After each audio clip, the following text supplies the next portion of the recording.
भानगढ़ किला, रात का खौफनाक सच। यह घटना एक रात की है जब एक जोड़ी दोस्तों ने अपनी साहसिक यात्रा के तहत राजस्थान के भानगढ़ किले जाने का निर्णय लिया।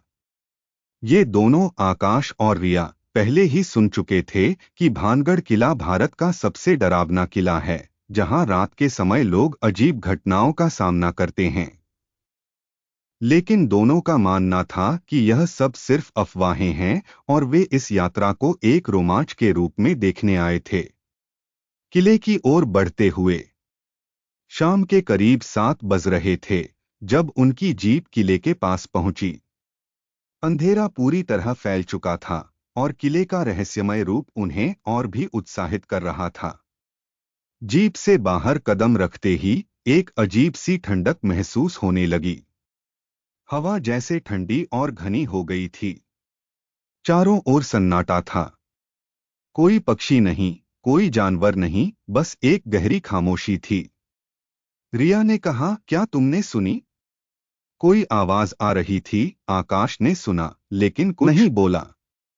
उसकी आंखों में एक हल्की घबराहट थी, लेकिन वह डरने के बजाय मजाक कर रहा था। वह जानता था कि यह सब सिर्फ उसकी कल्पनाओं का हिस्सा है। किले में कदम रखते हुए किले का मुख्य द्वार बड़ा और पुराना था, और जैसे ही वे अंदर गए, एक ठंडी हवा का झोंका उनके चेहरे से टकराया। किले का अंदरूनी हिस्सा बहुत अंधेरे में डूबा हुआ था, और हर कदम पर उनकी टॉर्च की रोशनी दीवारों पर बेतरतीब शैडोज बनाती जा रही थी।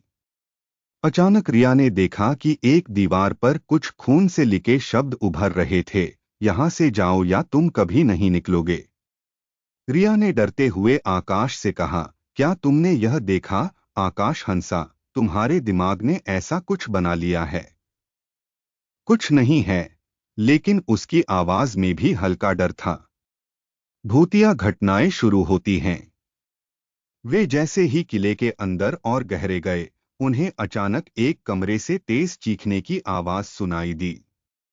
रिया और आकाश ने उसे चुप कराया। तुम्हारी कल्पना बहुत ज्यादा काम कर रही है।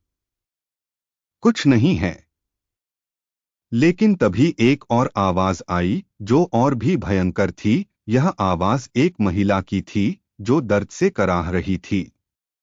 जैसे ही वे उस कमरे में पहुंचे, उन्होंने देखा कि एक पुरानी और चिथड़ों में लिपटी महिला का भूत खड़ा था, जिसकी आंखों में गहरा गुस्सा और तकलीफ थी। उसकी आंखों से खून की धारें बह रही थीं, और उसकी गर्दन झुकी हुई थी, जैसे वह किसी बुरी सजा से गुजरी हो। रिया ने डर के मारे चीख मारी और आकाश की पकड़ छोड़ दी। तभी अचानक दीवारों से बुरी तरह चीखने की आवाजें आईं। किले के अंदर का माहौल भयावह हो गया। दीवारों से खून की धारें बहने लगीं, और हर कोने से किसी की खड़खड़ाहट सुनाई देने लगी। आकाश की आंखों में घबराहट साफ थी, लेकिन उसने किसी तरह खुद को संभाला और रिया से कहा, हमें भागना होगा। दोनों तुरंत किले से बाहर की ओर दौड़े, लेकिन जैसे